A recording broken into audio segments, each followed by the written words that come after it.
ఓకేనా? పాత్రికేయ సోదరులందరికీ హృదయపూర్వక నమస్కారం. ఈరోజు ముమ్మిడివరం భగవాన్ శ్రీ శ్రీ శ్రీ బాలయోగీశ్వరుల యొక్క ఆశ్రమంలో స్వామివారి యొక్క శివరాత్రి మహాదర్శనం శిఖరం పైన ఏర్పాటు చేయడం జరుగుతుంది. ఇది స్వామి ఉన్నప్పుడు ఆయన సంవత్సరం పొడుగునా కూడా ఆయన తపో మందిరంలో ఉండి ఆనాడు కలెక్టర్ గారు శివరాత్రి అర్ధరాత్రి 12 గంటలకు తాళాలు తీసినప్పుడు స్వామి పైకి వచ్చి దర్శన మండపం పైన దర్శనం ఇచ్చేవారు.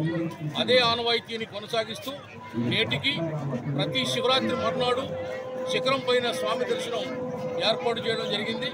ఈ యొక్క స్వామి చరిత్ర, స్వామి ఆశ్రమం, స్వామి దర్శనం, జన్మరాహిత్యం, జనన మరణ చక్రము నుండి మనం విముక్తి పొందాలంటే ముమ్మిడివరం బాలయోగీశ్వరుల తపోఆశ్రమానికి ఒక్కసారి వచ్చి దర్శిస్తే చాలు, ఆశ్రమంలో అడుగు పెడితే చాలు. జన్మ రాహిత్యం కలుగుతుంది, మోక్షం కలుగుతుంది, కైవల్యం కలుగుతుందని ఇది స్వామి యొక్క వాగ్దానం, భక్తులకు ఇచ్చినటువంటి వాగ్దానం. స్వామి అంటే కృతయుగ మానవుడు, ఆయన కలియుగ మానవుడు కాదు, సాక్షాత్తు వెంకటేశ్వర స్వామి అవతారం.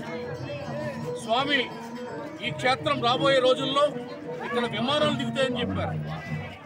కోట్లాది మంది భక్తులు వచ్చి ముమ్మిడివరాన్ని సందర్శిస్తారని చెప్పారు.